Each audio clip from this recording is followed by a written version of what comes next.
Բարև ձեզ հարգելի հեռուստադիտողներ, այսօր Եվրոմեդիայի տաղավարում զրուցելու ենք Հայաստանի Եվրոպական կուսակցության նախագահ Տիգրան Խզմալյանի հետ։ Շնորհակալ եմ պարոն Խզմալյան հրավեր ընդունելու համար։ Պարոն Խզմալյան, այսօր փաստորեն հայտնի դարձավ, որ դատախազությունը Բարգավաճ կուսակցության առաջնորդից պահանջում է բռնագանձել 75 անշարժ գույք, 42 մեքենա եւ մոտ 105 միլիարդի կարգի գումար։ Նաև հայտնի դարձավ, որ նրան պատկանող Multi-Wellness-ն է, քաղաքապետարանի այսպես կառավարմանն անցել ավելի վաղ Արարատ ցեմենտներ հանձնվել կառավարության պահպանմանը։ Մենք հիշում ենք, որ քարոզարշավի ընթացքում Նիկոլ Փաշինյանը խոսում էր, ասում էր քրյա օլիգարխիայի դեմ պայքար եմ սկսելու, ժողովրդին դրա մանդատն է տալու, ջարդելու եմ պատերազմի եռագլուխ կուսակցությանը։ Հիմա այս ամենը պայքար է քրյա օլիգարխիայի դեմ, թե քաղաքական հետապնդումներ, օրինակ հաշվի առնելով, որ հենց ընտրություններից հետո այս ամենը սկսվեց, մինչդեռ բոլորին է հայտնի էր, միջև ընտրություններն էլ, թե որ բիզնեսը ում է պատկանում, ով է հարկերից խուսափում, ով ոչ։ Հիմա այս ինչ կասեք սրա մասին։ Ձեր հարցը ծավալուն էր եւ պարունակում էր գրեթե սպառիչ պատասխան իր մեջ, պես որ հարցը գրեթե հռետորական է։ Այո, եթե դա արդարություն է, ուրեմն մենք մեկնաբանելու բան չունենք, պետք է նստենք եւ սպասենք, որ արդարությունը կայանա։ Արդյոք դա պայքար է օլիգարխիայի դեմ,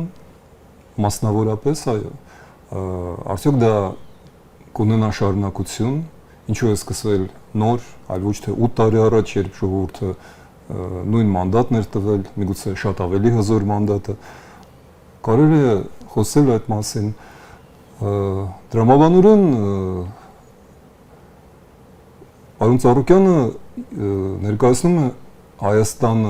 Հայաստանում իշխող օլիգարխիկ կլանի մի մասը եւ օլիգարխիան դա այն համակարգն է, որը ծնվում է, երբ ոչ թե մեկ կամ երկու, այլ մի համակարգ է առաջանում երկրում եւ այդ համակարգը քաղաքականությունից հեռացնում է քաղաքական ուժերին եւ ինքն է դառնում քաղաքական ուժ, այսինքն առևտրականները, գործարարները, առևտրականները դառնում են երկրի ղեկավարը։ Դա սովորաբար ողբերգական է ցանկացած երկրի համար եւ մեզ համար որևէ նորություն այստեղ չկա։ Մենք տարիներով դա լսել ենք, նույն Ծառուկյանի վերաբերյալ բացահայտումները արվում են եւ Փաշինյանից առաջ եւ Փաշինյանի ընթացքում, Փաշինյանի առաջին կամ երկրորդ 6 տարի առաջ, դեռ առաջին նրա ժամկետի ընթացքում կարելի է իհարկե զարմանալ, որ այս ամենը ընտրություններից հետո է, բայց քաղաքական հետապնդման տարեր տեսնում եք այստեղ, թե ոչ։ Դա պարզ կլինի, եթե քրեական, իսկ մեղադրանքները քրեական են, եթե քրեական մեղադրանքները հաստատվեն, ապա դա քաղաքական չի կարող լինել, քրեականը քաղաքական չէ։ Եթե ոչ, ապա մենք այդ մասին կխոսենք։ Խնդիրը կկրկնում եմ, կներեք, եթե դուք հարց եք տվել օլիգարխիայի մասին, իսկ դուք դա նկատի ունեք։ Ծառուկյանը հարցը սուղում է Գագիկ Ծառուկյանի հետ կապված եւ ուզում եմ հասկանալ քաղաքական թե իրավական է այստեղ։ Իրավական, իհարկե իրավական, բայց իրավականը դառնում է այն ժամանակ իրավական, երբ որ ապացուցում է։ Ես վստահ եմ, որ այստեղ եւ իր դեպքում եւ բազմաթիվ այլ օլիգարխների դեպքում ապացույցների խնդիր չի լինի։ Հարցը այլ է։ Կսահմանափակվի արդյոք արդարադատությունը Գագիկ Ծառուկյանով, թե ոչ։ Եթե կսահմանափակվի, ուրեմն դա ոչ թե իրավական է, այլ քաղաքական է։ Ինչու են այստեղ քաղաքական տարեր տեսնում, որովհետև նախ, այսպես եթե ժամանակագրությունը նայում ենք, հստակ ընդհանրապես ընտրություններից մասնակցելուց 2 օր հետո այս ողջ process-ը սկսվեց եւ բացի այդ օրինակ հանրությունը նույն հարցը ուղղում է, ասում է, որ կան իշխանամերձ օլիգարխներ եւս, ինչու նրանց այդպես չեն մտնում նրանց պատկանող բիզնեսներ, ստուգումներ անում, այլ մտնում են միայն Գագիկ Ծառուկյանի, ով որ քաղաքական հայտ է ներկայացնում։ Ես համաձայն եմ այդ հարցադրմանը, բայց ես այդ դեպքում ինքս մի հարց կտայի, իսկ կարող ենք մենք մատնանշել Հայաստանում գլխավոր օլիգարխին։ Ո՞վ է գլխավոր օլիգարխը Հայաստանում, ինչպես եք կարծում։ Դա Ռուսաստանն է։ Ռուսաստանը որը ներկայացված է ոչ միայն եւ ոչ այնքան Գագիկ Ծառուկյանով, այլ բազմաթիվ ոլորտներում, գրեթե չկա տնտեսության մեկ ոլորտ, լինի դա բանկ, լինի դա հանքեր, լինի դա կապուղիներ, բջջային կամ համակարգչային, լինի դա տրանսպորտ, անգամ անվտանգություն, այդ ամեն մի ոլորտում մենք տեսնում ենք ռուսական սապոգը կամ ականջները, ում ինչպես է դուր գալիս։ Եվ տվյալ դեպքում այս ամենը առաջանում է այս ենթատեքստում։ Արդյոք սա պայքար է մեկ մարդու, թե երևույթի, թե սա աշխարհաքաղաքական պայքարի մաս է։ Ինձ, որպես քաղաքական կուսակցության ներկայացուցիչ, հետաքրքրում է միայն երրորդ հարցը։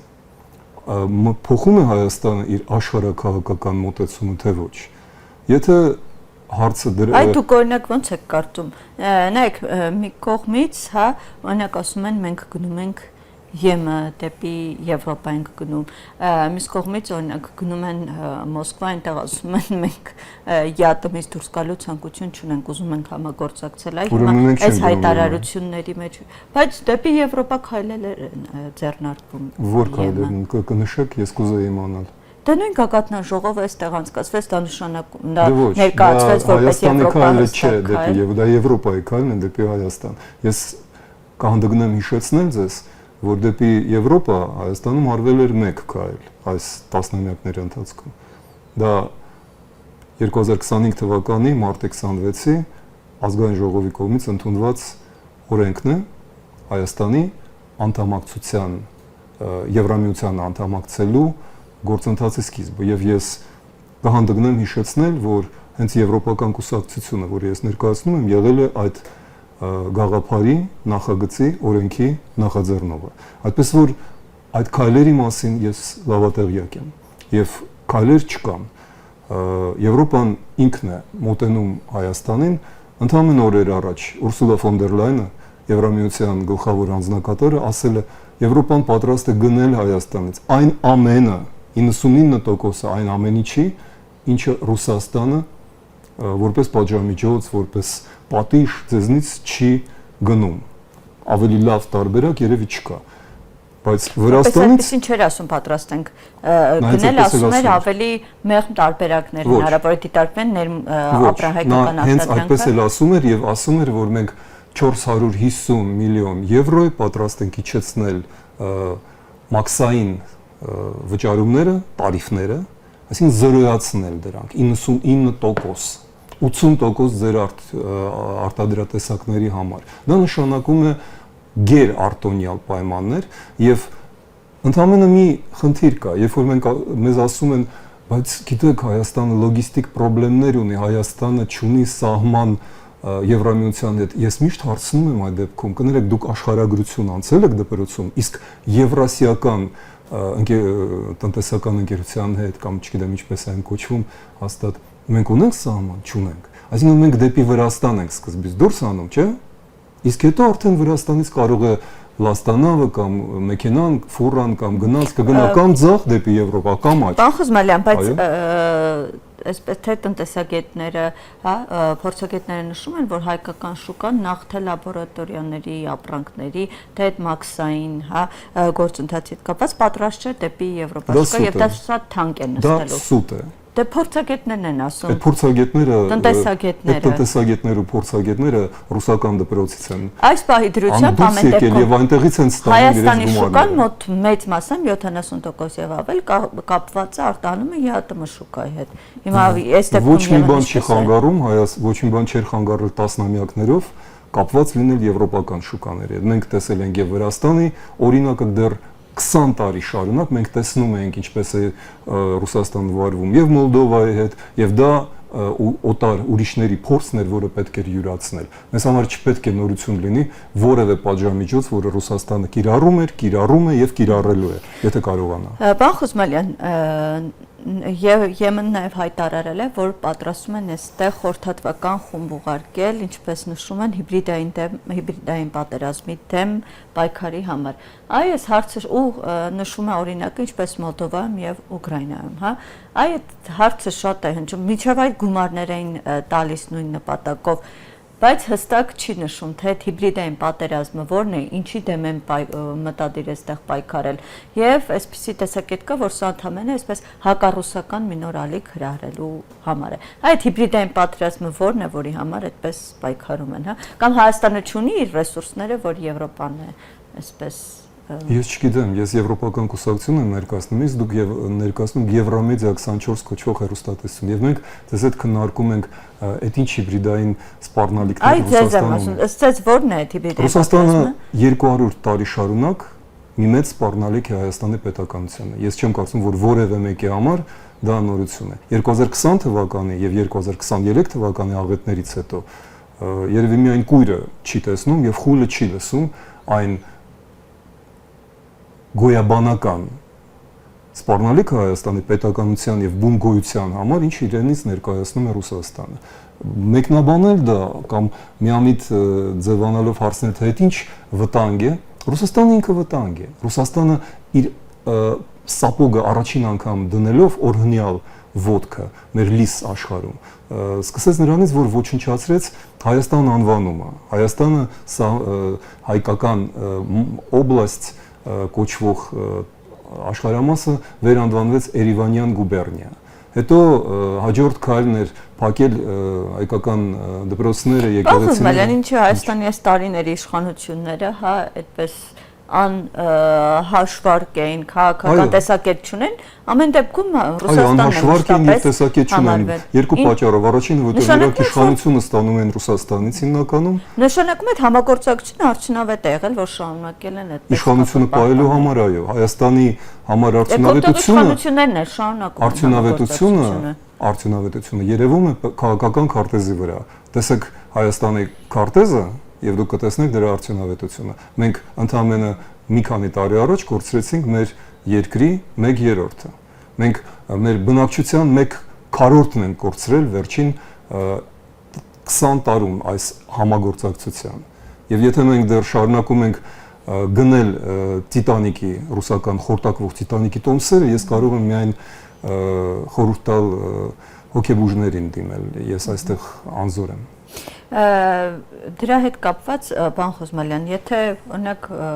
Հայաստանի իշխանությունները ինչ որ փուլում բանակցային, իրենք էին ասում, օրինակ նույն Պրահայում, Եվրոպայում, ասում էին, որ մենք ճանաչում ենք Ադրբեջանի տարածքային ամբողջականությունը, ներառյալ Արցախի դեպքում ինչ այլ երկիր, ինչ պետք է աներ մեր փոխարենը։ Դուք Ռուսաստանի մասին եք խոսում։ Դե, քանի որ ձեր խոսքը Ռուսաստանին էր առնչվում, հա որ մենք Ռուսաստանի փաստաբանը չեմ, մենք գիտենք, որ Ռուսաստանը մոտավորապես 2011 թվականից ռազմավարական որոշում է ընդունել Թուրքիայի հետ վերստեղծել ռազմավարական դաշինքը եւ Ադրբեջանը այստեղից մեծ օգուտներ քաղեց։ Այն որ դա չհասկացան մեր ղեկավարները երկու տասնամյակ շարունակ, դա նրանց մտավոր կարողությունների խնդիր է։ Հայաստանը կորցրեց շատ ու շատ բան, բայց Հայաստանը եվրոպական կուսակցություն օրինակ տասնամյակներ մենք դեռ կուսակցություն չէին, գործում ենք առանձին, իսկ երբ որ կարողացանք ստեղծել կուսակցություն, անվանումը դրեցինք եվրոպական, ցույց տալու համար, որ Ռուսաստանի հետ մենք աղետներից բացի ոչինչ չենք կարող ակնկալել։ Իսկ Եվրոպան իմիջիալոց այդ մասին լավագույնս վերջերս ասեց Իլհամ Ալիևը, Շուշիի այսպես կոչված մեդիա ֆորումում, նա խոստովանեց մի ֆանտաստիկ բան։ Ասաց տարիներով Մինսկի խումբը եւ Եվրամիությունը ճնշում էր Ադրբեջանին, պահանջելով, որ Արցախը, նա իհարկե այդ խոսքը չասեց, Ղարաբաղի շրջանը տրվի Հայաստանին, իսկ մենք սահմանափակվենք միայն որոշ տարածքներով, 5 շրջաններով։ Դա ասել է Ալիևը 3 օր առաջ։ Եվ այն մարդիկ, ովքեր պնդում են, որ գիտեք, Եվրոպան էր պահանջում Հայաստանից, նրանք հիմա ինչու չեն խոսում այդ մասին։ Այո, Ռուսաստանն էր պահանջել, Ռուսաստանը ծախել էր Արցախը, հիմա Ռուսաստանը պատրաստվում է ծախել նաև այն վերջինը, ինչ դեռ կարող է, մասնավորապես վերջին օրերին մենք տեսանք, որ Ադրբեջանը կտրուկ օգվում է Եվրոպայից եւ հանկարծ մերձեցավ նորից Ռուսաստանին։ Ինչու՞, որովհետեւ իրենք ակնկալիքներ ունեն, որ Ռուսաստանը իր պահպանվող ազդեցությունը կօգտագործի, որ Հայաստանից փոքի նաեւ Սյունիքը։ Դե հիմա օրինակ հենց այսօր Սյունիքի հետ կապված Հայաստանի կառավարությունը TRIP-ի նախագիծը այդպես համաձայնագիրը վավերացնելու մասին այդ նախագիծը ընդունեց, այս սրա հետագան ինչպես է լինելու։ Այնտեղ մասնաբաժինների հետ կապված 74% Միացյալ Նահանգներ, 29% Հայաստանը, հա մասնաբաժինի ունենալու եւ 49 տարի ժամկետով, այսպես ասած, վարձակալության է տրվում մեր տարածքը Սյունիքի, փաստորեն Միացյալ Նահանգներին, այնտեղ տնտեսական ծրագիր իրականացնելու։ Եթե մենք ուշադիր կարդանք փաստաթղթերը, այնտեղ գրված չէ Միացյալ Նահանգներին։ Այնտեղ գրված է, որ դա Միացյալ Նահանգների կողմից ընտրված, նշանակված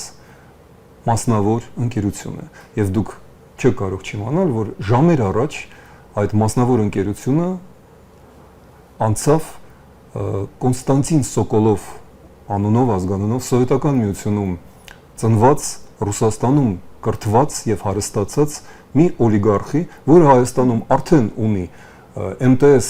Armenia, Viva, Rostelecom կապուղիները եւ Միացյալ Նահանգների կողմից է նշանակված։ Եվ կներեք, եւ մի քանի օր առաջ ձեռք բերեց Թեղուտի ՎՏԲ-ից, ռուսական գլխավոր պետական բանկից, Внешторг բանկից, ձեռք բերեց 49% Թեղուտի հանքի։ Այսինքն դժվար է պատկերացնել, չէ՞ որ Ռուսաստանում ծնված եւ հարստացած օլիգարխը ամերիկյան անձնագրով այնուամենայնիվ ստանում է ռուսական հատուկ ծառայությունների վերահսկողության տակ գտնվող հայկական ռեսուրսները, բայց Միացյալ Նահանգներն է, չէ՞, ընտրել։ Միացյալ Նահանգները, այ հենց այդ է խնդիրը, որ Դոնալդ Թրամփը եւ Միացյալ Նահանգները միշտ չէ որ նույն բանն են։ Եվ Եվրոպան դա շատ լավ գիտի։ Եթե նկատել եք վերջի ամիսների զարգացումները Դոնալդ Թրամփի եւ Եվրոպայի միջև, դա ծանրագույն գործընթաց է, որում ես տարուց ավել խորհուրդ եմ տալիս մեր կառավարությանը շատ ուշադիր լինել եւ եթե նման երկընտրանք կա, ընտրել միշտ ոչ թե Դոնալդ Թրամփի ադմինիստրացիայի, այլ Եվրամիության սկզբունքները, արժեքները եւ քաղաքականությունը։ Ցավոք սրտի մեզ չեն լսում եւ հերթական անգամ սխալվել են։ Պարոն Խզմալյան, մեկ հարց, քանի որ շատ են ընտրությունից առաջ ասում, սա ոչ միայն Հայաստանի ներքաղաքական այդպես, հա, քաղաքական ուժի ընտրություններ են, այլ նաև աշխարհաքաղաքական, քանի որ հստակ էր, հա, որ Եվրոպան այսպես թե իր պաշտոնյաները այստեղ գալով, թե առանձին հայտարարություններով իշխող ուժին էին աջակցություն հայտնում եւ այդպես տեսակետ կա, որ ընդդիմադար հատվածներ ավելի շատ աջակցություն է վայելում ռուսական կողմից։ Այ ինչու բացի իշխող ուժից կային այնտեղ հստակ ուժեր, ովքեր իրենց քաղաքականությամբ հայտնի են ավելի եվրոպամետ ուժեր։ Այդ նրանց միավորումը ինչի օրինակ ընտրությունների ժամանակ չստացվեց, որն էր պատճառը։ Վերջերս միլրատվական գործակալությանը հարցազրույց տալուց այդ կուսակցություններից մեկի ղեկավարը Արամ Սարգսյանը, որի ժամանակին Հայաստանի վարչապետ էր, խոստովանեց, որ հենց TRIP-ի վերաբերյալ եվրոպական ներկուսակցության կասկածները եւ վերապահումները պատճառ դարձան, դա իր խոսքերն են եւ ոչ միայն իր, մեկ այլ քաղաքական ուժի Արման Բաբաջանյանի տեսակետը նույնպես այդպիսին է, որ մեր բաժանման հիմնական պատճառը TRIP-ի վերաբերյալ տարաձայնություն։ Ես կարծում եմ, որ իրականում քաղաքականության մեջ կարևոր է ամենայն դեպս ընտրություններից առաջ միավորվել այն գաղափարների շուրջը, որոնք մեզ միավորում են, այլ ոչ թե այն տարաձայնությունները ընդգծել, որոնք մեզ բաժանում են։ Ես ցավում եմ, որ այդպես եղավ, ես կարծում եմ, որ այստեղ կա կառավարության իշխող ուժի նաև հստակ դիրքորոշումը, բայց դա այլ հարց է։ Ինչու չմիավորվեցին, ինձ մի հարցրեք։ Ես ասացի, եթե մենք ենք խանգարում, մենք չենք մասնակցել ընտրություններին։ Դուք միավորվեք, բայց իրանք իրար մեջ էլ չմիացան, չէ՞։ Իսկ այդ արդեն հարցը ինձ չէ որ պետք է ուղղեք։ Իսկ ինչ վերաբերվում է ներքին եւ արտաքին քաղաքականությանը, գիտեք, կա քաղաքագիտական։ Դուք իշխող ուժին Եվրոպամետ այսպես համարում եք այդպիսի տեսակետ, հա, Ես կատարած, իշխող որ քաղաքացիական պայմանագիրը Ոչ, ես իշխող ուժին համարում եմ իշխանամետ։ Ընդ որում ոչ ռուսամետ, ոչ եվրոպամետ չեմ համարում։ Այնտեղ կա հստակ մի գաղափարի գերիշխանություն, պահպանել իշխանությունը։ Ումից ստանալ այն, ինչ միջոցներով ստանալ, ոնց պահպանել, դա արդեն քաղաքական տեխնոլոգիաներ են, դա դեմագոգիա է, այլ ոչ թե դեմոկրատիա։ Ոչ, իրենք եվրոպական ուժ չեն եւ երբ մենք ազգային ժողովում լսումներ ենք կազմակերպել վարչապետի առաջարկով, մենք համոզվեցինք, որ իշխող կուսակցության ջատագովները եւ կարկառուն ներկայացուցիչները սկզբունքորեն գաղափարապես դեմ են եվրոպական գաղափարներին։ Նրանք բոլորովին այլ առաջարկներ էին անում եւ բոլորովին այլ ովքեր են կանոններ կնշեք, ովքեր են որ դեմ են արտահայտում։ Մարդիկ ովքեր մասնակցում են լսումներին, սկսած պարոն Եղոյանից մինչև տիկին Մարիա Կարապետյան, Արսեն Թորոսյան, վերջերս Լիլիթ Մակունցը շատ հետաքրքիր մի գաղափար առաջարկեց, իսկ նա հիմա նշանակված է Փաշինյանը գլխավոր խորհրդական, եթե չեմ սխալվում։ Նշանակում նման չկա, բայց նա հոդված է գրել, որտեղ ոչ թե Եվրամիության անդամ է տեսնում Հայաստանին, այլ խոսում է ստրատեգիկ էլի բալանսավորման, ռեգիոնալիզմի եւ իրավահավասար քաղաքականության մասին, դա շատ գեղեցիկ խոսքեր են, բայց եթե նայենք ինչ պետություններով, ինչ դաժան բռնապետություններով է շրջապակված Հայաստանը, մենք կհասկանանք, որ մեզ ոչ ոք թույլ չի տալու հզորանալ, ուժեղանալ, ոչ ոք չի սпасելու։ Մենք կարող ենք հաղթել, ինչպես ժամանակին հաղթեց եւ հզորացավ Իսրայելը, ինչպես հիմա հաղթում եւ հզորանում է Ուկրաինան, միայն մի դեպքում, եթե մենք ունենք հզոր դաշնակիցներ։ Այդ հզոր դաշնակիցները կան, իրենք, ինչպես դուք նշեցիք, մայիսի սկզբին եկել էին այստեղ ամբողջ կազմով եւ առաջարկում էին մեզ ամեն ինչ։ Անտոնիո Կոշտան Ինչ են օրինակ առաջարկում։ Իրենք նախ եւ առաջ առաջարկում են տեղ Եվրամիությունում։ Առաջարկում են, որ մենք գոնե հայտ ներկայացնենք։ Իսկ Անտոնիո Կոշտան ասեց, Երևանը Եվրոպայի սիրտն է, ասեց դա այստեղ։ Միթե դուք չեք նկատել։ Այն արտոնությունները, որ տրվում են Հայաստանին, դուք դա չեք նկատում, որ 22 թվականից հայտարարությունները կարող են հնչել ու հնչել։ Հա, իսկ 22 թվականի աշնանը այստեղ տեղակայված դիտորդները, որոնք միմիայն նրանք են պաշտպանում Հայաստանի արևելյան սահմանը։ Դա էլ դուք որպես լրագրող չեք նկատել։ 4 տարի մեր տղաները չեն զոհվում միմիայն մի պատճառով, որ սահմանի վրա կանգնած են եվրոպական դիտորդները, որովհետև Ալիևը չի հանդգնում մեկ կրակոց արձակել այդ ուղղությամբ։ Իշխանությունները ասում են, որ մենք խաղաղություն ենք հաստատել, դրա համար էլ այդպես կրակոցներ չեն հնչում, ուստի այստեղ ոչ թե Եվրոպայի դիտորդներն են, այլ իրենց խաղաղության այդ խաղաղությունը հաստատվել 2020 թվականի նոյեմբերի օգոստոսի 8-ի համաձայնագրով։ 25 թվականի։ Այո, օգոստոսի 8-ի համաձայնագրով։ Նայեք մեր սպանվածների ցուցակները 2022 թվականի սեպտեմբերի սպանդից հետո բախումների ընթացքում ադրբեջանական կողմից հայ սպանված զինվոր չկա։ Եվ դա ոչ թե 25 թվականից, այլ 22 թվականից։ Եվ պատճառը ոչ թե պարոն Թրամփն է, որը միայն 25 թվականից վերընտրվեց, 24 թվականի վերջին, այլ Եվրամիության դիտորդներն են, որովհետև Եվրոպան է միակ ուժը, որին միակ կառույցը, որին Ադրբեջանը կարող է վաճառել գազն ու նավթը։ Ահա ինչու իրենք այդքան զգուշ են Եվրոպայի նկատմամբ։ Ահա ինչու ես պնդում եմ, որ Եվրամիության տեխնացու երկիր դառնալով Հայաստանը անմիջապես կերապատկի, կտասնապատկի իր քաղաքական կշիռը, ուժը եւ քաշը քաղաքական դաշտում։ Շնորհակալ եմ, պարոն Խզմելյան, ձեզ զրույցի համար։ Շնորհակալ եմ։